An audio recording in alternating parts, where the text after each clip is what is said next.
दोस्तों कल शनिवार माघ मास की पूर्णिमा आ रही है, यानी कि 24 फरवरी को। तो आज की वीडियो में हम आपको माघ मास की पूर्णिमा के बारे में बताएंगे और इसकी कथा के बारे में, पूजा विधि के बारे में बताएंगे। तो स्वागत है आपका अपने ही यूट्यूब चैनल कलयुग के चमत्कार संतों की वाणी में। माघ मास की पूर्णिमा तिथि बेहद खास मानी जाती है। हर महीने पूर्णमासी एक बार आती है। वैसे तो हर महीने की पूर्णिमा या पूर्णमासी पूजा पाठ के दृष्टिकोण से खास मानी जाती है, लेकिन माघ मास की पूर्णिमा का विशेष महत्व है। इस दिन किसी पवित्र नदी में स्नान करने का बहुत महत्व माना जाता है। साथ ही ये दिन भगवान विष्णु और माता लक्ष्मी के लिए भी विशेष माना जाता है। धार्मिक मान्यता है कि इस दिन देवतागण पृथ्वी लोक पर भ्रमण करने के लिए आते हैं। ऐसे में इस दिन गंगा स्नान और दान करने से देवगण प्रसन्न होते हैं। आइए जानते हैं कि माघ पूर्णिमा का शुभ मुहूर्त कब है। माघ पूर्णिमा तिथि 23 फरवरी को दोपहर 3:36 से शुरू होकर अगले दिन 24 फरवरी को शाम 6:03 तक रहेगी। उदय तिथि को देखें तो माघ पूर्णिमा 24 फरवरी को मनाई जा रही है। इस दिन स्नान दान का शुभ मुहूर्त सुबह 5:11 से लेकर सुबह 6:02 तक रहेगा। इस दिन आप ब्रह्म मुहूर्त में गंगा स्नान करें। यदि गंगा स्नान संभव ना हो तो घर पर ही आप स्नान जल में गंगा जल मिलाकर स्नान कर सकते हैं। स्नान के उपरांत ओम नमो नारायणाय मंत्र का जाप करते हुए सूर्य भगवान को अर्घ्य दें। सूर्य भगवान को जल में तिल डालकर तर्पण करने के बाद पूजा प्रारंभ करें। माँ लक्ष्मी और भगवान विष्णु की पूजा करें। भोग में चरणामृत, पान, तिल, मोली, रोली, कुमकुम, फल, फूल, पंचगव्य, सुपारी, दुर्वा आदि चीज़ें अर्पित करें और अंत में कथा करें, आरती करें और प्रार्थना करें। अगर आपने पूर्णमासी का व्रत रखा है तो संकल्प लें और शाम को भी इस व्रत की भगवान सत्यनारायण की कथा करें, जिसकी कथा हम आपको आगे बताएंगे। पूर्णिमा पर रात को चंद्र देवता को अर्घ्य देने का विधान है, इसलिए पूर्णमासी पर चंद्रमा और धन की देवी माँ लक्ष्मी की पूजा करनी चाहिए। पौराणिक मान्यताओं के अनुसार माघ मास में देवता पृथ्वी पर आते हैं, इसलिए इस दिन स्नान दान का विशेष महत्व माना जाता है। शास्त्रों के अनुसार जो साधक माघ मास में संगम नदी के किनारे रहकर व्रत और संयम के साथ स्नान ध्यान करते हैं, उनके लिए माघ पूर्णिमा बहुत ही खास मानी जाती है, क्योंकि वे लोग अपने कल्पवास की परंपरा को पूर्ण करते हैं। इस दिन प्रयागराज में गंगा स्नान करना बहुत शुभ माना जाता है।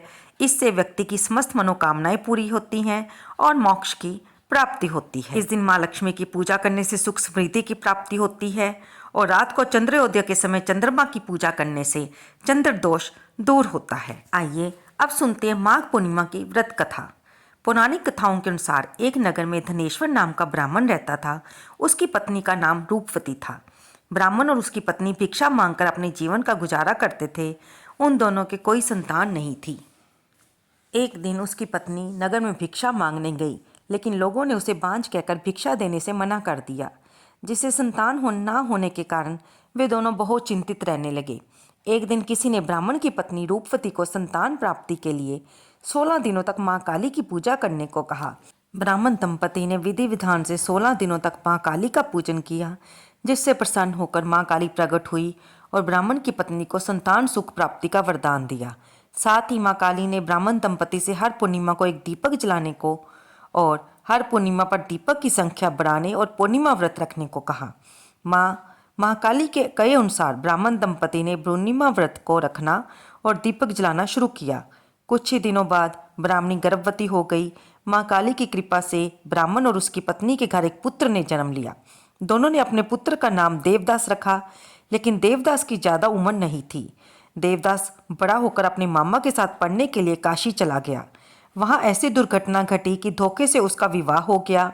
कुछ समय बाद काल उसके प्राण लेने आया, लेकिन संजोग से उस दिन पूर्णिमा थी और ब्राह्मण दंपति ने पुत्र के लिए व्रत रखा था, जिसके चलते काल उसका कुछ ना बिगाड़ पाया और ब्राह्मण का पुत्र भी इसी पूर्णिमा व्रत के प्रभाव से अपनी पत्नी सहित बहुत सा धन लेकर वापस अपने घर को लौटा। जब गांव वालों को इसके बारे में पता चला तो उन्हें भी पूर्णिमा के व्रत का महत्व पता चला और तब से ऐसी मान्यता है कि इस व्रत को रखा जाने लगा और इस व्रत को रखने से जीवन के सभी संकटों से मुक्ति मिलती है, हर मनोकामना पूरी होती है। भगवान विष्णु और माँ लक्ष्मी की कृपा प्राप्त होती है। और चंद्रोदय के समय चंद्र देवता को अर्घ्य देने से चंद्र दोष दूर होते हैं। तो दोस्तों, ये कथा पढ़ने और सुनने के बाद आप भगवान श्री विष्णु नारायण की आरती करें या ओम जय जगदीश हरे व आरती करें। भगवान की आरती करने के पश्चात आपने व्रत में अगर रखा है तो उसके लिए क्षमा प्रार्थना भी अवश्य करें कि जाने जाने अगर आपसे व्रत रखने में कोई भूल चूक हो गई है तो भगवान उसे क्षमा करें। और उसके बाद रात को चंद्र अर्घ्य देकर आपने जो प्रसाद भगवान को भोग लगाया है, जैसे खीर का, क्योंकि इस दिन नमक खाना वर्जित माना जाता है व्रत में, अगर आपने व्रत रखा हो तो, और फिर आप रात को उस प्रसाद को ग्रहण कर सकते हैं। तो दोस्तों, आपको ये वीडियो कैसी लगी कृपया से लाइक करें, शेयर करें और कमेंट बॉक्स में जय विष्णु भगवान लिखना तो बिल्कुल ना भूलें।